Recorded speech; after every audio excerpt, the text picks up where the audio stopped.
Assalamualaikum warahmatullahi wabarakatuh. Alhamdulillah, salatu wassalamu ala rasulillah, wala hawla wala quwata illa billah, ma ba'd. Alhamdulillah malam Ahad ini kita bisa ngumpul. Yang Ahad kemarin kita lagi di luar kota dan cuacanya nggak bagus. Akhirnya, tapi saya nggak tahu Anda kemarin ngikuti nggak yang malam Ahad? Karena sinyalnya lagi trouble, lewat Facebooknya nggak lancar. Kemudian biasalah lagi di kampung. Ustaz bayangno kayaknya kampungnya Ustaz itu nggak kampung banget, itu trouble.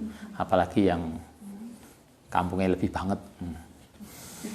Baik, pada kesempatan ini kita akan menanggapi, kita akan menjawab berbagai pertanyaan yang muncul, yang tidak tercover, tidak terjawab pada sesi setiap habis ngaji. Tercatat di sini oleh Tante ada 17. Tante atau Mbak Admin, nggak ngerti. Ada 17. Yang pertama, saya akan menanggapi yang di blog hitam karena serius banget ini pertanyaannya. Pertanyaannya akeh banget. Cerita. Pertama, saya akan menanggapi dari Mbak Lia L. Ada namanya Lia. Assalamualaikum, saya Lia. Saya berumur 26 tahun, insya Allah sedang menjalin hubungan yang lebih serius. Ini kayaknya Mbak Lia ini ada 2 orang ya yang mendekati dia.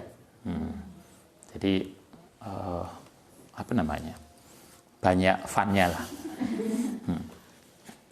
Umur 26 tahun dengan 2 orang yang mendekati kayaknya, yang satu dari pesantren, yang satu ada kakak yang itu dari pesantren. Kayaknya dia mendekati, kemudian yang satunya lagi, ada lagi yang kayaknya sudah mau lebih serius, tetapi dari beda organisasi.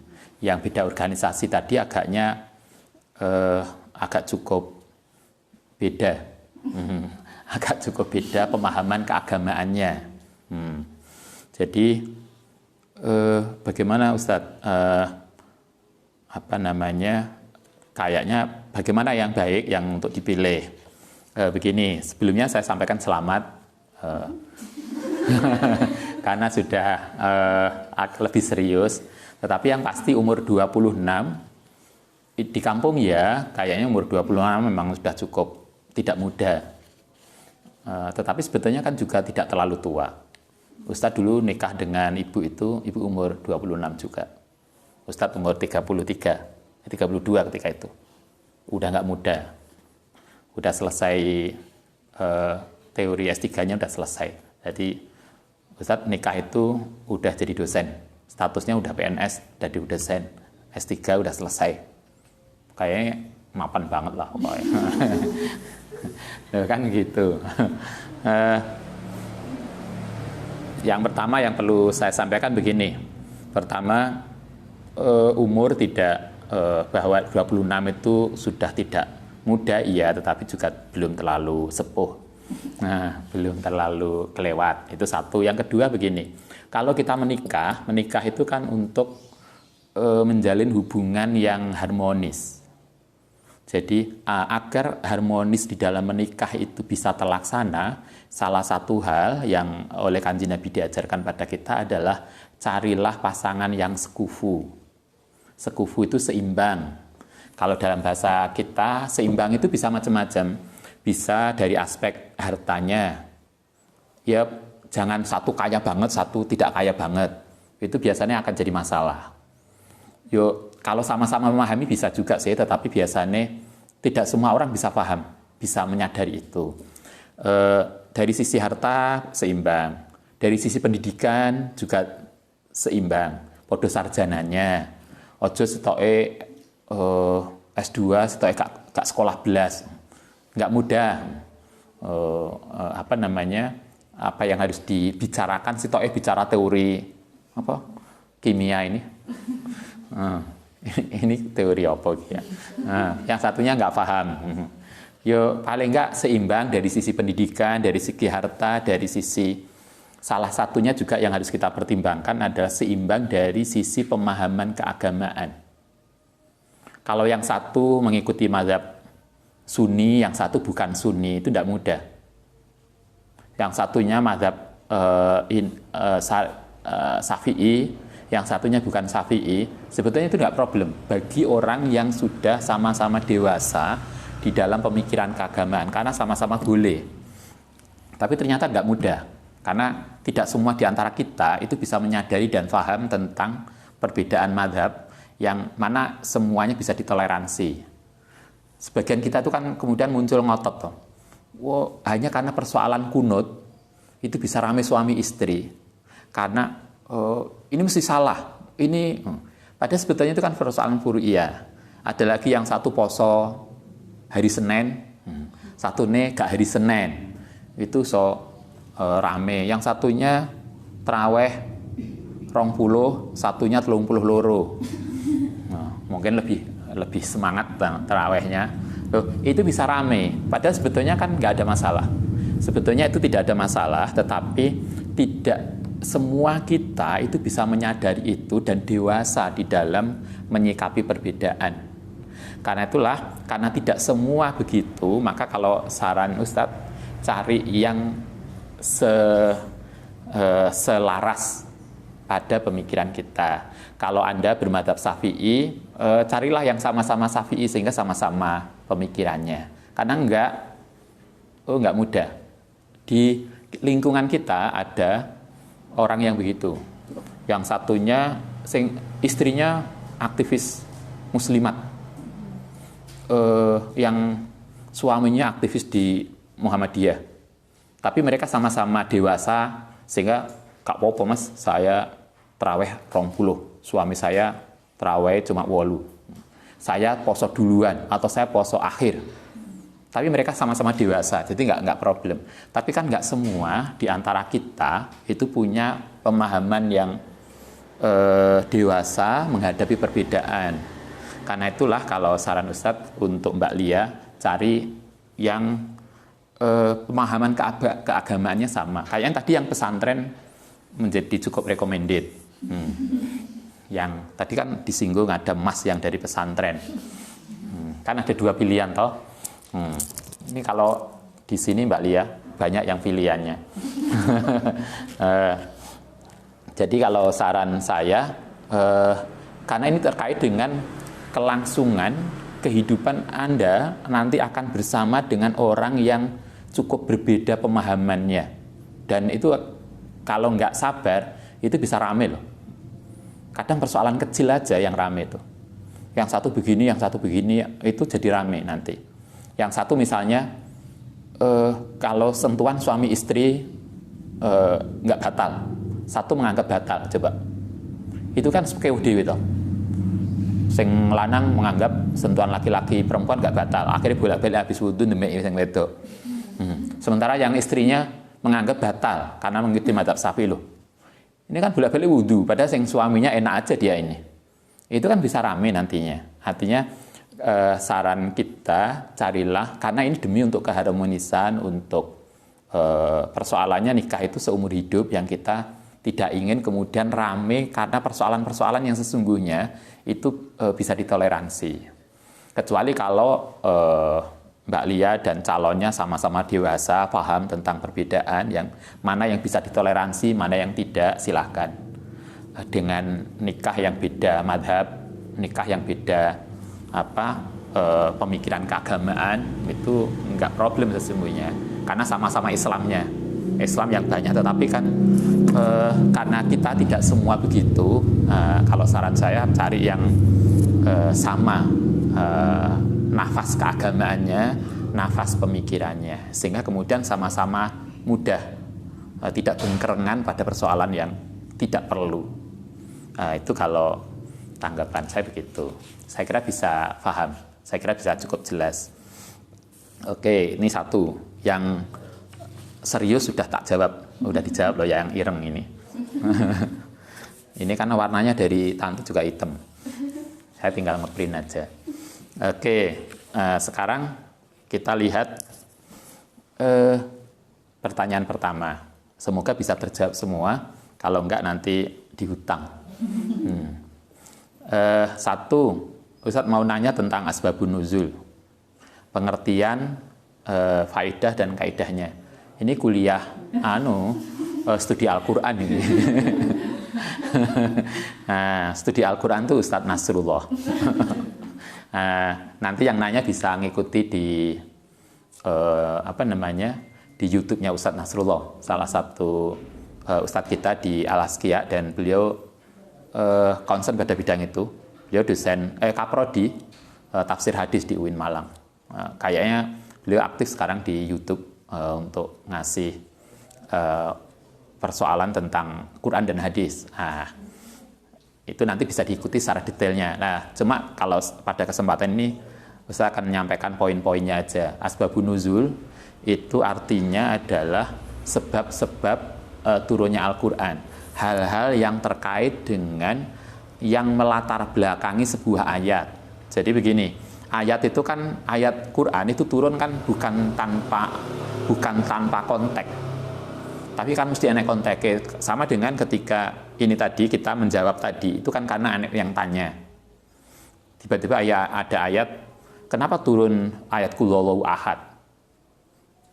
Itu mesti ada lingkup yang menyertai latar belakang turunnya ayat. Kenapa Allah kemudian menurunkan surat Ikhlas? Kenapa Allah menurunkan surat Falaq bin Nas? Itu ada kondisi yang melingkupi sebab turunnya.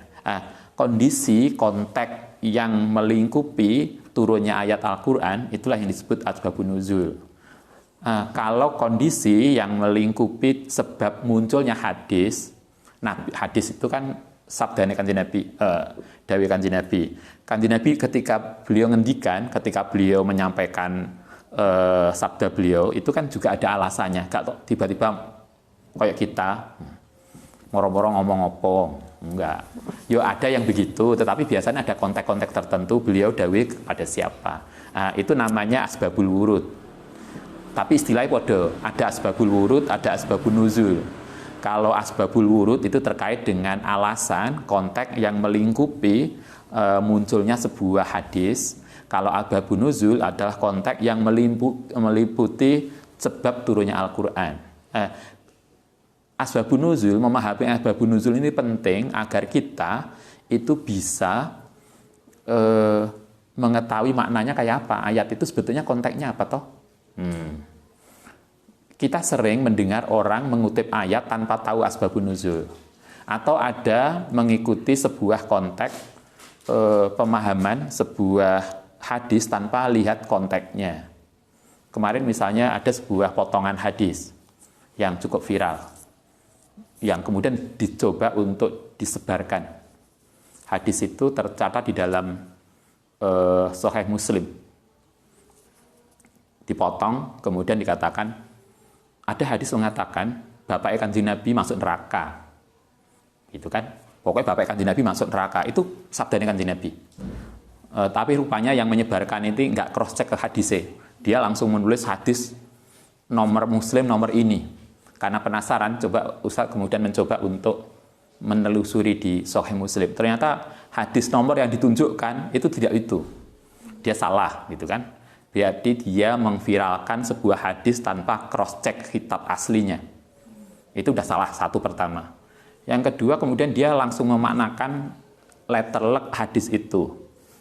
Ustaz tuh awalnya mencari, hadis bener tak Muslim begini. Cari, Ustaz berusaha cari, golek ini kitab hadis Sahih Muslim. Kebetulan kita punya Sahih Muslim yang seri terbaru, 4 jilid. Yang itu yang dikasih sarah oleh Imam Nawawi yang kita kaji pagi itu. Ada Ustaz punya yang 4 jilid yang seri terbaru. Bedanya hanya kalau di yang Ustaz punya itu hadis, misalnya hadis Muslim ini, nomor ini, itu langsung di bawahnya ada catatan kakinya. Hadis yang sama ini, itu kalau di Bukhari muncul nomor berapa. Kalau di Tirmidzi, jadi kita langsung punya satu hadis, podo karo punya 6 hadis. Kan enak toh gitu, gak usah tuku banyak hadis. Akhirnya bisa terlacak lah. eh, karena penasaran saya nyoba nyari apa bener toh, ternyata di nomor yang dia tunjukkan tidak itu hadisnya. Ternyata dia salah, berarti dia tidak ngutip langsung. Yang benar di nomor yang lain. Jadi tidak nomor yang dia tunjukkan. Itu satu kesalahannya. Yang kedua, kemudian dia mencoba untuk langsung mengartikan seperti apa adanya. Saya penasaran lagi. Setelah ketemu hadisnya, memang benar ada di Sahih Muslim. Bapakku masuk neraka. Bapakmu dan bapakku sama-sama di neraka. Abi wa lupa hadis ayat statement aslinya itu ada. Kemudian karena kita penasaran, terus ketemu hadis ternyata benar. Oke, benar. Terus maknanya kayak apa? Akhirnya Ustadz nyari di sarahnya. Sarahnya itu kayak apa toh? Ternyata tidak seperti yang kita bayangkan. Konteksnya adalah ada orang Arab ini yang menangisi tentang kondisi bapaknya. Nah, kemudian orang itu lapor ke Nabi, kemudian Nabi mengatakan kalau memang bapakmu begitu, maka ini mesti nggak selamat. Kemudian dia rupanya sedih banget. Begitu sedih dia pulang, baru balik beberapa langkah dipanggil lagi oleh Nabi. Dalam kata empati atau simpati. Nggak usah khawatir, kita sama-sama bapak kita. Artinya bapak Kanjeng Nabi sama bapak dia itu wafat sebelum Nabi lahir. Yang kemudian jadi konteksnya bukan kemudian dalam konteks bahwa orang tua Kanjeng Nabi masuk neraka, tapi konteksnya dalam simpati, empati. Itu beda toh? Kita bisa paham. Itu penjelasan di sarahnya loh. Yang sarahnya itu diberikan penjelasan orang yang lebih ngerti tentang hadis daripada kita. Wong kita loh nyebarkan itu aja nggak ngecek. Bagaimana kemudian kita langsung menghakimi, kemudian menafsirkan sendiri? Kok kayaknya kita itu lebih paham hadis itu daripada misalnya Imam Nawawi yang apal Sahih Muslim. Nah, ini artinya maksudnya kembali ke persoalan ini adalah bahwa ketika kita memahami hadis, kita harus tahu konteksnya. Hadis ini turun dalam konteks apa? Itu namanya asbabul nuzul. Ayat ini turun dalam konteks apa? Itu namanya tadi asbabul wurud. Kalau ayat itu asbabun nuzul. Ketika ditanyakan manfaatnya untuk apa? Kita ngetahui asbabun nuzul agar kita tidak salah memahami ayat Al-Qur'an. Karena ya sama dengan orang tua kita mungkin ngomong apa gitu, nyampaikan apa. Itu kan beliau, guru kita, kiai kita, atau mungkin orang tua kita menyampaikan sebuah statement kan ada konteksnya. Kalau dicomot begitu saja lepas dari konteksnya kan kita salah paham. Itu loh yang penting dari asbabun nuzul. Itu penjelasan umumnya. Nanti secara detail bisa kuliah di tafsir hadis. Ini kan kuliah tafsir hadis. Ke satu ya, semoga bisa dipahami. Yang kedua, Ustadz, apa yang harus saya lakukan jika iman terasa sudah mulai melemah? Malas ibadah, mengaji, ya harus diobrak-obrak. Loh, kalau kita malas, kayak mbak-mbak pondok, mbak santri, malas ya diobrak-obrak. Kan kita itu kan harus begini, iman itu bisa melemah, bisa kuat. Cara agar kita tetap istiqomah, kita harus berusaha untuk riyadhah, latihan. Artinya kalau memang lagi malas, ya kita harus berusaha jangan malas, jangan gak ngaji mbak, rasanya sopo. Ya lagi turuti kan ya terus-terusan. Coba apalagi kalau lagi gak sholat 10 dino misalnya, apa nggak seneng misalnya. Loh, kalau dituruti kemudian nggak ngaji, nggak bangun pagi, itu kan 10 dino sudah jadi kebiasaan. Loh, karena itu kan kita tetap harus melatih diri untuk istiqomah baik. Jadi bagaimana ketika malas? Ya jangan malas, kita harus memerangi yang malas tadi. Tulis donga anti malas. Enak toh? Apa itu dongane? Kayaknya lah ya, Ustaz lupa. Pokoknya ada doa anti malas. Dicatat di situ, bolak-balik dipakai. tapi dengan semangat, gak dungo tok. Dengan semangat yang baik. Jadi bagaimana kalau kita sudah mulai iman kita melemah, malas ibadah, ya kita harus berusaha sekuat tenaga untuk menghilangkan sifat malas tadi. Jangan pernah membiasakan diri untuk malas. Itu kan sebetulnya kebiasaan aja toh. Kalau kita biasa rajin, insya Allah, cobalah kalau Anda biasa bangun pagi, sebelum subuh bangun, itu kan gak bangun tuh rasanya ada yang kurang. Pada kita biasa sarapan pagi itu lah. Angger mari isu sarapan. Ustaz itu biasanya bang sering lapar. Kalau habis subuh tuh lapar banget. Begitu biasanya sama ibu habis ngaji, nggak apa, ibu nggak ada, rasanya tersiksa karena ini kalau nak mangan pak isu nggak ada apa. Artinya itu kebiasaan. Kayak dengan bangun kita malas ngaji, malas ibadah, ya kita harus berusaha untuk membuat jangan sampai malas. Oke, saya kira begitu. Kita harus semangat. Biasanya kan gitu tuh, semangat mbak. Nah itu kan untuk ngasih semangat. Nah harus begitulah. Yang ketiga, apa penyebabnya sempitnya rizki? Rizki sempit itu banyak sebabnya. Salah satunya misalnya kita tidak membuat ridho orang tua, itu bisa menjadi salah satu sempitnya rizki. Menyakiti hati orang tua, itu bisa rizki kita sesuatu yang kemudian nggak lancar. Kedua, karena itulah sering saya sampaikan, marilah kita belajar. Saya kira benar, tidak semua kita menjadi orang tua, tapi yang pasti kita semua adalah anak. Marilah kita berbaik hati pada orang tua kita. Suksesnya anak itu sangat terkait dengan ridho orang tua. Yakinlah, doa orang tua itu jauh lebih manjur daripada doanya kiai dan wali sekalipun. Itu janjinya Kanjeng Nabi loh. Kanjeng Nabi itu ngendikane yang sering saya sampaikan, doaul walid alal walad iku kaduain Nabi ala umatihi, kata Kanjeng Nabi. Dungane wong tua kepada anak itu manjurnya sama dengan doanya seorang nabi. Kita tuh kadang sering lupa loh. Kalau kita punya ibu, kadang kita itu, Ustaz, orang tua saya, bapak saya itu gak maju. Dulu masih ingat betul kalimat itu ketika kita mondok di Jombang. Ada santri yang mengadukan bapaknya jadi gak maju. Ya itu santai itu jawabannya. Yo bapakmu mesti maju lah gak maju gak dadi awakmu.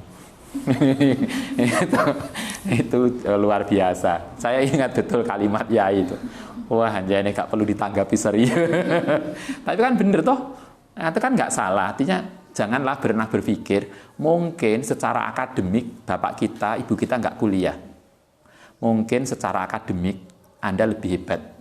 Tapi yakinlah bapak ibu kita jauh punya pengalaman lebih baik daripada kita. Itu satu. Walaupun Anda mungkin jadi ustadz, jadi kiai, iya. Tapi yakinlah walaupun orang tua kita tidak kiai, tapi doanya jauh lebih didengar Allah daripada kita. Itu yang kita lupa.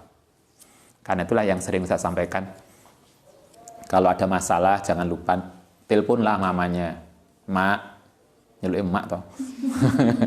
Atau biasanya lo mama itu hanya ini ke calonnya. Cik calon itu celuk mama apa-apa.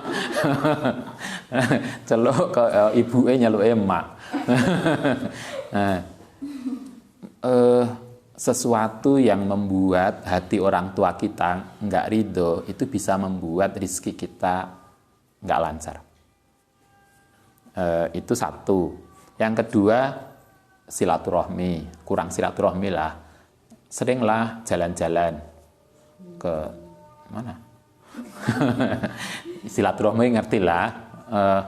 Walaupun mungkin tidak secara fisik, tetapi cobalah ngontak teman-teman kita. Ya apa kabar mbak, walaupun hanya say hello. Teman sekamar kita, suwe gak ketemu. Cobalah dikontak, ya apa kabar mbak, sehat ah? Walaupun cuma sekedar itu.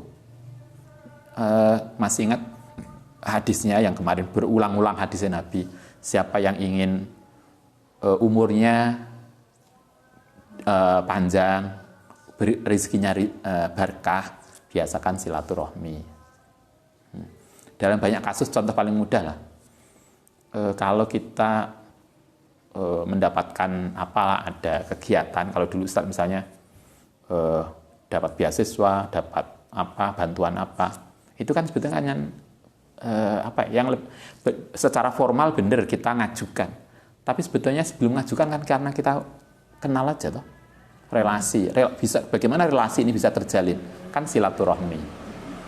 Itulah yang kita harus banyak saya kira, tapi yang cukup penting adalah berbakti pada orang tua dan silaturahmi. Oke. Itu ketiga. Yang keempat, Ustaz, bagaimana hukumnya sholat tarawih yang cepat banget sehingga tumakninahnya kurang?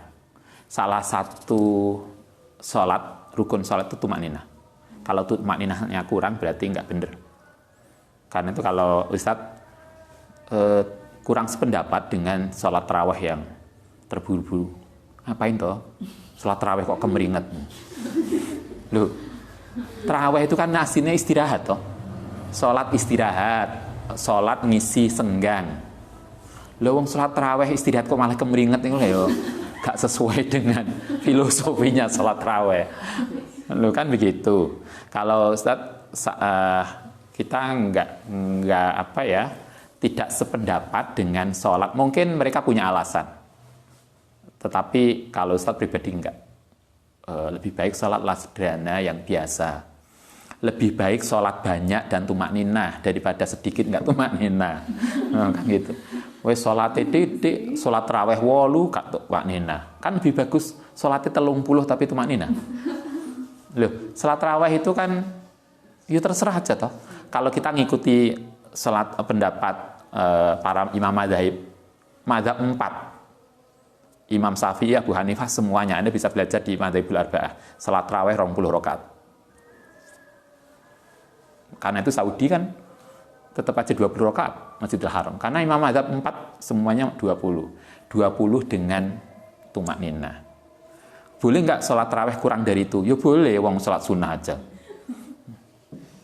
Saya nggak kuat 20 Ustaz, 18 saja, ya silakan aja. 18 ya boleh, 16 yang penting genep, bukan ganjil ya. Lah ganjil dari sholat witir. Waduh, capek banget Ustaz, saya lagi kurang sehat, 2 rakaat saja, ya boleh 2 rakaat. Wong nggak sholat tarawih itu loh, ya nggak apa-apa. Loh kan, wong sholat tarawih itu sunnah, tetapi kalau kita belajar dari Mbah Ibu dulu ngajarkan gini, kita sholat tarawih itu hanya setahun sekali loh, nggak ada di luar Ramadan. Walaupun Anda orang yang sangat rajin sholat, layak Ramadan nggak boleh sholat tarawih, itu artinya sholat tarawih itu hanya setahun sekali, momennya luar biasa. Karena itu marilah kita nikmati sholat tarawih, jangan menjadi beban. Karena tidak menjadi beban, maka marilah kita nikmati dengan tumakninah yang baik. Silahkan tarawih 20 rakaat dengan sangat tumakninah. Paling enggak khataman Quran lah. Lah gak iso tuku Quran sing gede. Kan ketok kododoan diwaca. Nah, kemarin Ramadan kemarin karena Covid kan banyak toh yang imam dadaan. Bapak-bapak yang biasanya nggak pernah ngimami, akhirnya harus belajar. Akhirnya kan rame, gimana cara ngimami sholat tarawih? Ya akhirnya kan banyak barokah. Covid itu banyak barokah. Bahwa kita kemudian ada sisi kurang bagusnya karena ini pandemi itu ya. Tapi barokah juga nggak terkira. Salah satunya iso ngaji online. Loh kan? Coba kalau nggak ada Covid, kita nggak pernah ngaji online, nggak kepikir mungkin kita. Tapi akhirnya mau nggak mau kita ngaji online, alhamdulillah.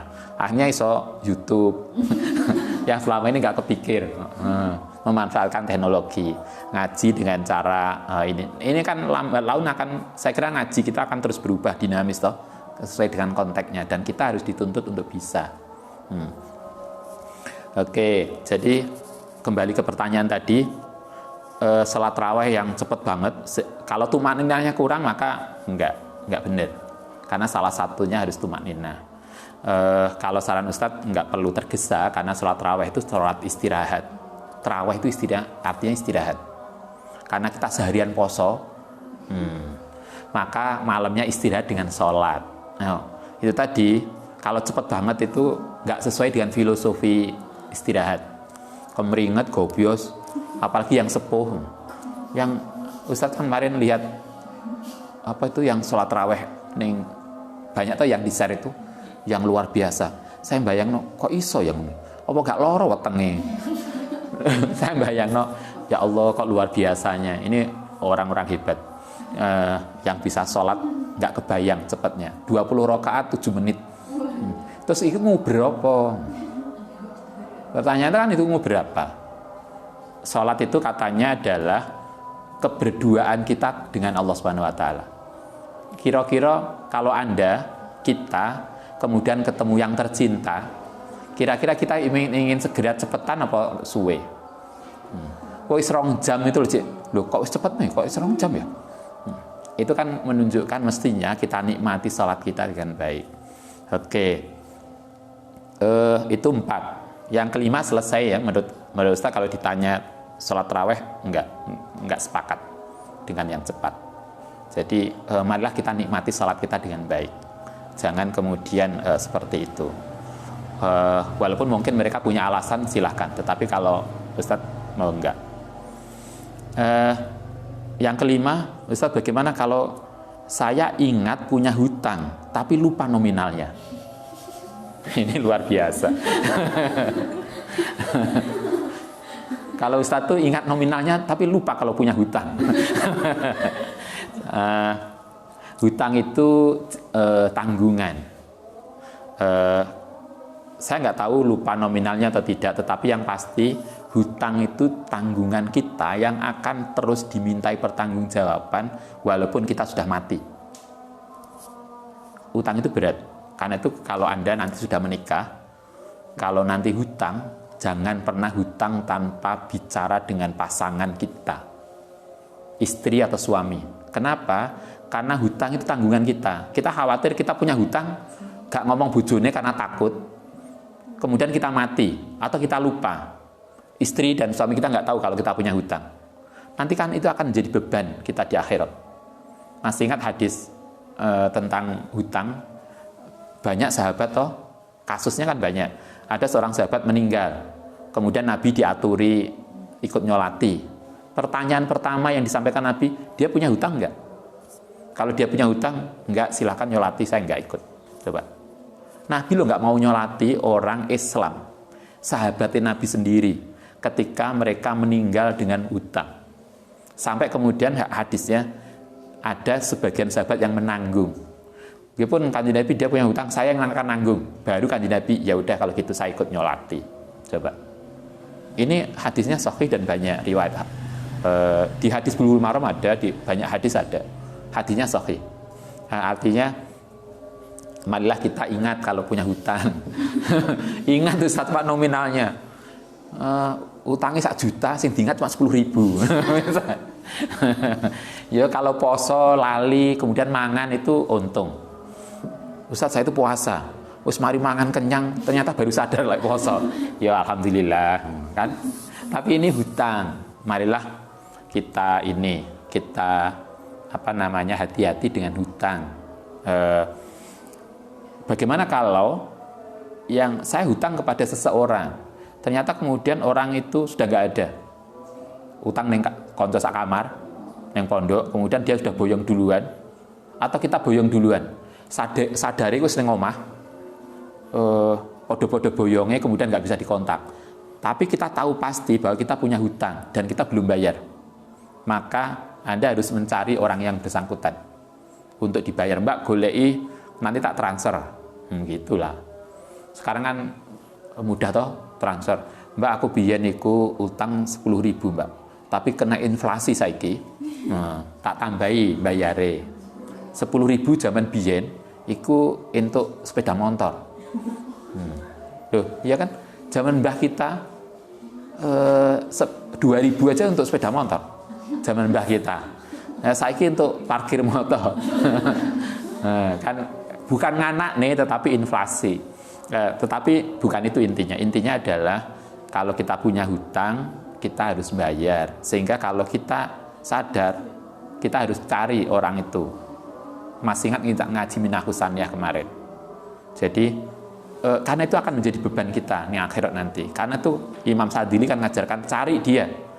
Kalau orangnya nggak ada, cari ahli warisnya. Anaknya sopo. Oh, ibu enek bisa dikontak. Kembalikan ke ahli warisnya. Ahli warisnya juga gak ketemu, wis digoleki gak ketemu, terakhir masukkan ke kotak amal sebagai jariyah nominal seperti yang kita hutang. Syukur ditambahi. Kemudian kita niatkan, ya Allah, ini saya bayar hutang. Pahalanya bukan untuk saya loh, untuk dia. Karena ini miliknya dia, bukan milik saya. Jadi begitu. Itu karena kita harapannya adalah kalau nanti kita di akhirat diminta, itu loh, duit sampean lo mbak wis tak lebokno kotak amal. Jadi gak nenggon aku.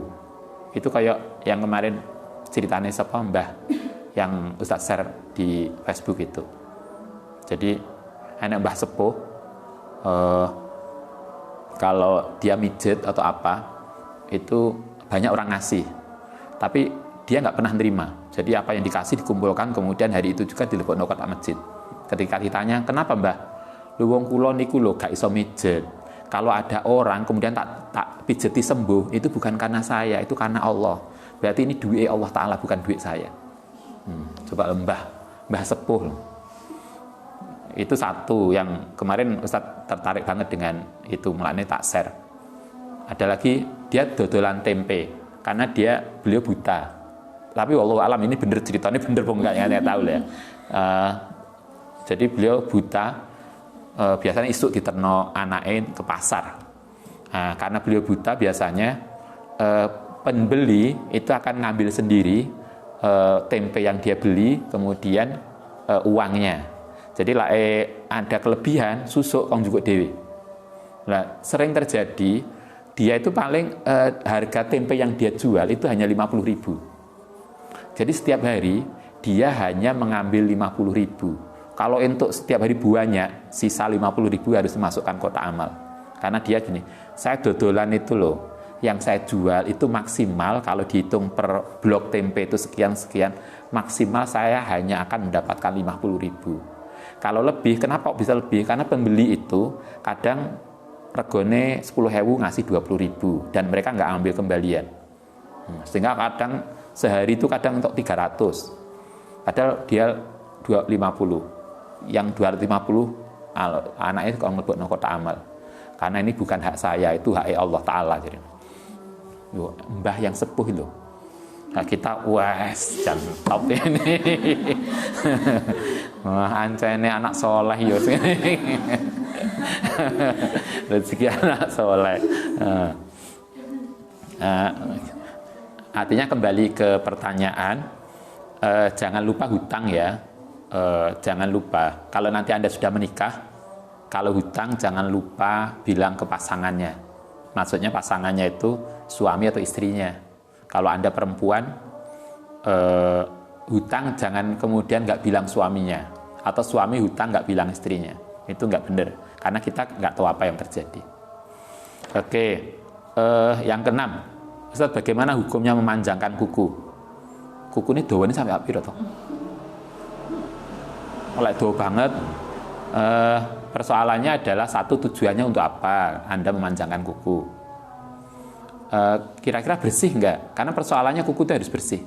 Jadi bawah kuku ini kan harus bersih. Karena kalau tidak, maka akan ada kotoran dan air nggak masuk. Wudunya itu. Karena itu juga kan kenapa kalau kita wudu minyak, apa lagi biasanya Anda? Kutek ya? Ayah lupa anak kutek apa tip ek?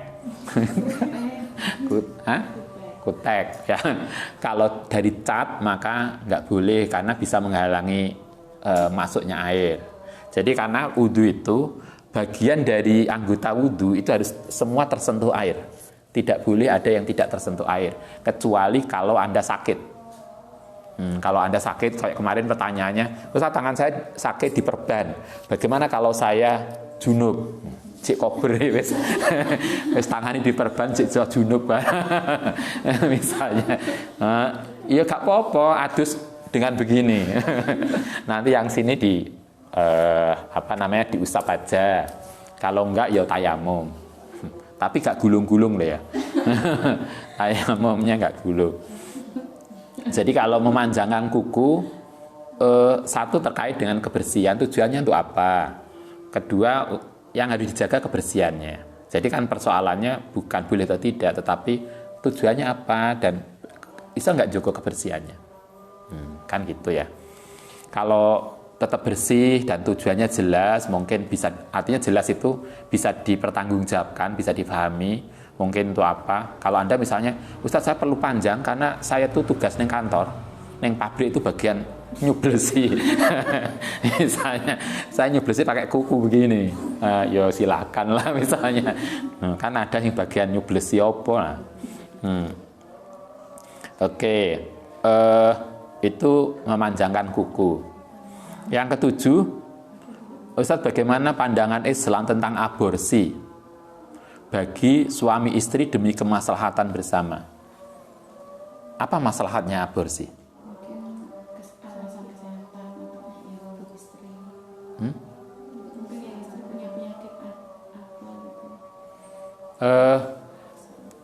Kalau kita bicara menggugurkan kandungan itu dalam konteks tertentu yang bisa dipertanggungjawabkan untuk keselamatan ibunya misalnya, itu boleh ya.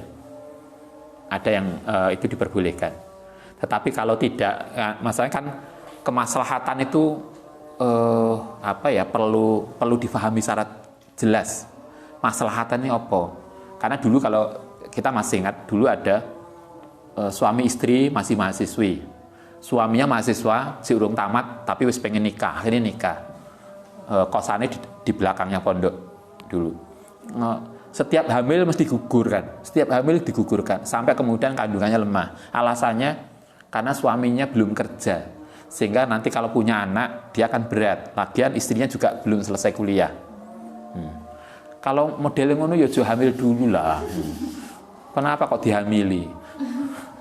Loh, kan bisa tuh diatur gimana tidak hamil, sehingga kemudian tidak dia memang sudah suami istri, tapi dia tidak berani untuk hamil dan melahirkan karena dia berpikir belum kerja mapan.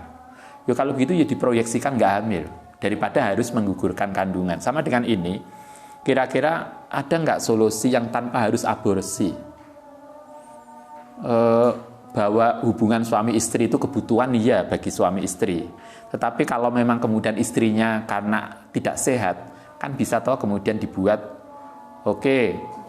hubungan suami istri tetap jalan, tapi kemudian gak hamil. Nah itu kan bisa. Sehingga kemudian tidak harus membunuh bayi. Itu kalau saran Ustaz gitu. Kita berusaha jangan pernah membunuh. Semut aja loh, nggak boleh ditenggelamkan. Gitu kan? Lagi anak dewe loh, anak kandung kita sendiri. Kemudian harus diaborsi. Aborsi itu kan membunuh. Walaupun pada konteks tertentu untuk menyelamatkan ibunya karena apa, itu diperbolehkan ya. Tapi kalau memang misalnya sudah dipastikan bahwa ibunya ini memang nggak, kalau hamil akan jadi masalah, yuk jangan hamil. Jangan hamil itu maksudnya diaturlah bagaimana gak hamil. Bukan berarti tidak melakukan hubungan suami istri, tapi itu akan lebih tidak merasa berdosa daripada kemudian harus mengaborsi. Nah, gitulah. Jadi maslahah itu perlu diperjelas kayak apa konteksnya. Ustaz nggak bisa mengatakan boleh dan tidak boleh. Tapi kalau bisa tidak aborsi. Kalau memang ini untuk kesehatan istri dan ibu, yo jangan hamil. Dibuat bagaimana tidak hamil, sehingga tidak kemudian menambah beban psikologisnya, karena harus menggugurkan bayinya. Oke, itu ya yang aborsi. Kemudian yang 8, ini kayak kemarin, ayat Al-Quran kemarin. Ustadz, apakah bicara ramah dengan nada yang suara halus termasuk hal yang perlu dihindari bagi seorang perempuan? Kemarin ayatnya jelas, itu bicara halus pada laki-laki yang kemungkinan kemudian bisa membuat dia terangsang dengan kita. Lah Anda pada perempuannya yo gak apa-apa toh halus. Mbak ya apa Mbak? Kau, Mbak. Ya enggak lah. Ya kita halus ya halus. Memang harus halus. Apa namanya? Kan itu gawan bayak perempuan kan halus. Enak malah. Ustadz punya adik. Nikah kata mertuanya.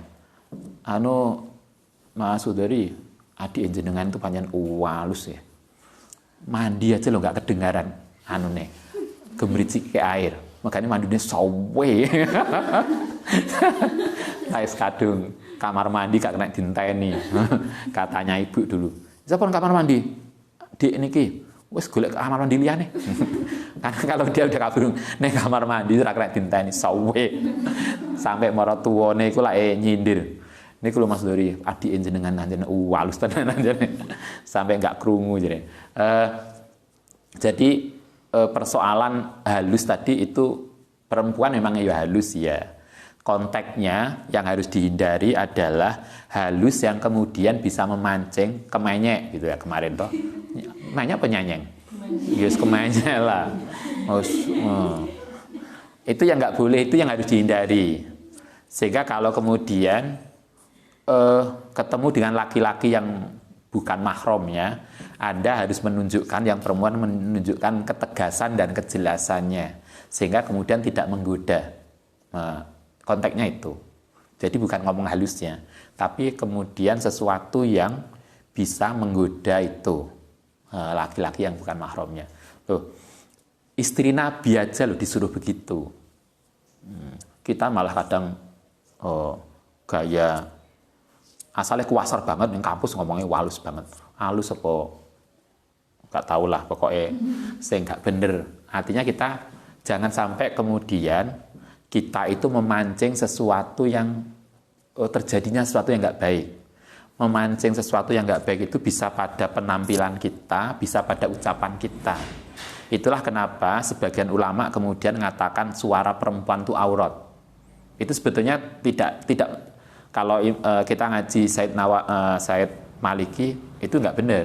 Suara perempuan bukan aurat, tetapi sebagian yang mengatakan itu adalah karena konteksnya ini.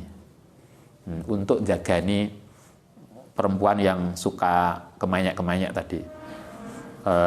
Jadi konteksnya adalah agar kalau ayatnya kan jangan sampai para perempuan istri Nabi itu ngomong dengan suara nyenyeng yang kemudian itu akan membuat laki-laki lain itu menjadi tergoda. Nah, konteksnya begitu. Jadi pertanyaan ke-8 tadi, kalau suara Anda halus dan lembut ya nggak apa-apa. Yang nggak boleh adalah yang kemudian punya, yang kemudian bisa memancing tadi persoalan yang nggak benar. Yang ke-9, wah sampai soal berapa ini nanti? Ustadz, bagaimana cara menjaga, mengasuh remaja laki-laki yang di rumah tersebut hanya ada ibu dan kakak perempuan?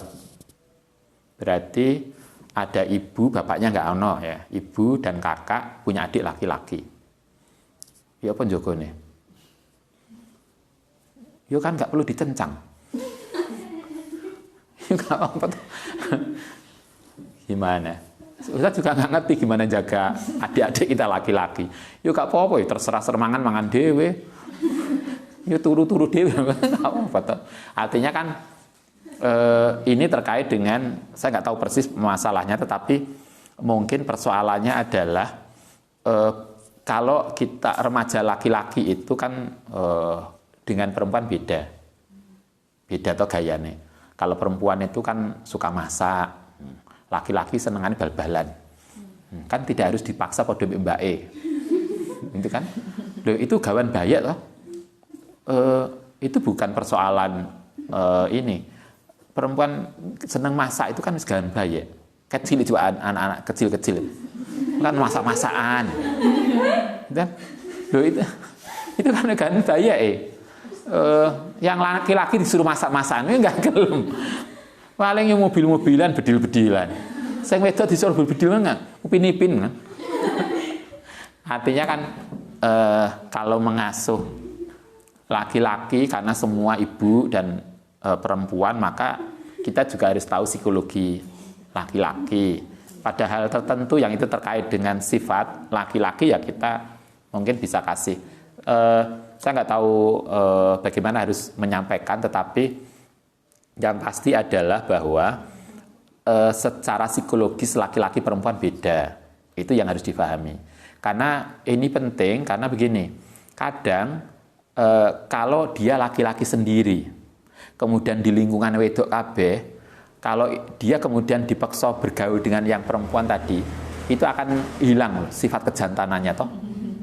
Yang jadi kan Anda bisa lihat teman-teman laki-laki yang kemudian kerja di pekerjaan perempuan yang salon, kan akhirnya jadi gak lanang, sifatnya kan wendel banget toh. Atau sebaliknya, perempuan yang kerja jadi pekerjaan laki-laki kan jadi maco banget karena lingkungannya. Karena itu kan secara psikologis harus dilihat itu perbedaan laki-laki perempuannya. Saya kira kita harus dipahami. Yang kedua tentu adalah terkait dengan relasinya, walaupun ini adik, tetap kan harus menjaga privasi masing-masing. Jadi kemarin kalau kita diajarkan nggak boleh tidur bareng, walaupun sampai adik, adik wes SMA, misalnya, kan ya nggak boleh, harus sendiri. Ini kamar laki-laki, ini kamar Mbak E, ini kamar Ibu E, yang semua harus ini. Saya nggak tahu persis bagaimana menjelaskannya. Oke, yang ke-10, nanti yang 11 dan seterusnya kita jawab kesempatan lain. Bagaimana Ustadz hukumnya mengagumi pasangan orang lain? Ya jadi kagumi pasangannya sendiri, mengagumi pasangan orang lain. Jadi begini, sebetulnya kalau Anda sudah menikah, maka yang harus ini yang penting. Anda kalau nanti Anda menikah, kalau Anda sudah menikah, maka kalau Anda perempuan, maka Anda harus punya image bahwa orang yang paling ganteng sak dunya itu suami saya. Itu harus penting loh. Kalau Anda nanti laki-laki, kalau yang di rumah Anda laki-laki, Anda nanti setelah menikah, tidak ada perempuan yang lebih cantik daripada istri saya. Walaupun mungkin kenyataannya nggak begitu. Tapi pikiran itu harus penting. Karena kalau Anda masih punya pikiran, ternyata istri saya bukan perempuan yang cantik, banyak cantik di luaran. Itu akan merusak. Jadi, kan rusaknya sesuatu itu kan berasal dari image kita toh. Karena itulah kalau Ustadz saran saya, kenapa harus mengagumi pasangan orang lain? Kalau itu sebagai inspirasi untuk menjadi lebih baik, mungkin bisa. Tapi kalau mengagumi dalam konteks, karena kagum itu konteksnya bisa positif, bisa tidak positif. Jadi kenapa harus mengagumi orang lain? Kagumilah pasangan kita. Itu pilihan kita sudah. Biar ngoyo, membela dia di depan orang tua kita. Tapi saya dipaksa Ustadz untuk nikah dengan dia, bukan ini. Ya tapi kan Anda mau. Kan gitu. Ya itu kan artinya sudah jodoh kita, maka dialah yang terbaik untuk kita. Nah, saran saya mengagumi pasangan atau suami istri orang lain hendaknya tidak dalam konteks tertentu sebenarnya tidak masalah, tetapi hendaknya tidak kagum dalam makna yang tidak benar loh ya.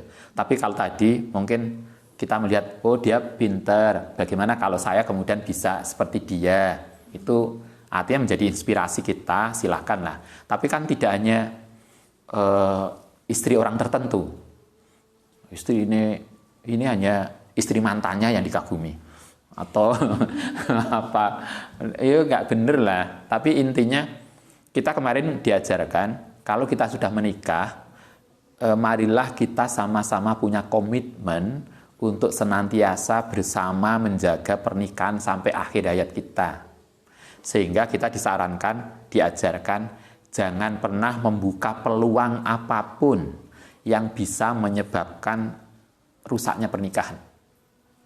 Karena nikah itu suwe, ibadah yang paling lama. Sehingga itu harus kita jaga apapun sesuatu yang kemudian bisa menjadi peluang untuk munculnya sesuatu yang nggak baik, itu harus kita tutup. Mulanya lah ibu dulu ngajari di rumah itu ada ngaji mbak-mbak senior, ngaji tentang nikah. Lah, ibu ngajarkan pokoknya les nikah motone kudu ditutup. Artinya nggak usah dengar, nggak usah lihat siapapun. Yang kita lihat hanya suami kita. Kalau Anda seorang suami, yang didelok itu mungkin di kantor banyak yang cantik, tapi nggak ada yang lebih cantik dari istri saya di rumah. Walaupun di rumah itu bojone pakaiannya daster nggak karu-karuan. Begitu. Artinya kan kita itu untuk menutup semua perasaan, semua hal yang bisa mengakibatkan rusaknya pernikahan. Saya berharap kagum dalam makna yang nggak benar itu dialihkan. Nggak apa-apa kagum, dari kagum istri orang menjadi kagum istri dan suami kita sendiri. Tinggal geser aja lah dikit. Kan gitu aja, bukan ini. Jadi biar kemudian benar-benar Arjunaku adalah suamiku. Gitu ya. Bidadariku adalah istriku. Nah, gitulah. Anda ingat lagu, walaupun orang mengatakan engkau buaya, Anda tahu lagu apa itu? Tapi engkau kelihatan lebih cantik daripada, walaupun merongos gak karuan. Enak tau lagu itu, lagu apa itu biyen? Kayaknya sempat viral tau lagu itu. Walaupun suaminya itu wis gak karuan, tapi dia orang paling ganteng. Walaupun istrinya merongos kayak buaya, tapi dia bidadari kita. Ada tuh lagu-lagu begitu. Kayaknya Anda ingat lagi. Itu lagu yang bagus, artinya dalam konteks ini. Pokoknya nggak dengar kata orang. Itulah mestinya begitu kita setelah menikah. Baik, saya kira begitu ya. Kan ini muncul pertanyaan-pertanyaan baru. Besok pagi bisa dilanjutkan. Oh ya, besok pagi kita melanjutkan pertanyaan. Kok makin akeh? Ya, insya Allah kita lanjutkan besok pagi. Semoga kita bisa menanggapi dan bisa memberikan pemahaman. Ada salam dari para alumni ikut online. Oh, salam balik untuk alumni yang ikut online. Gimana kabarnya? Sudah menikah? Yang sudah menikah, kita bisa share lah pengalaman menikahnya ke ini, yang junior ini. Kayaknya kita perlu online. Kapan-kapan saya kira kita bisa webinar. Kan bisa pakai ini kan, bisa pakai tong. Kita kapan bisa ketemu dengan alumni, dan alumni bisa ngasih motivasi dan pengalaman yang sudah menikah, sehingga yang masih di sini itu bisa segera belajar untuk menikah. Oke, terima kasih. Semoga bermanfaat. Insya Allah besok pagi kita lanjutkan untuk menanggapi pertanyaan-pertanyaan. Demikian, kalau ada salah saya mohon maaf. Assalamualaikum warahmatullahi wabarakatuh. Waalaikumsalam warahmatullahi wabarakatuh. Bermanfaat.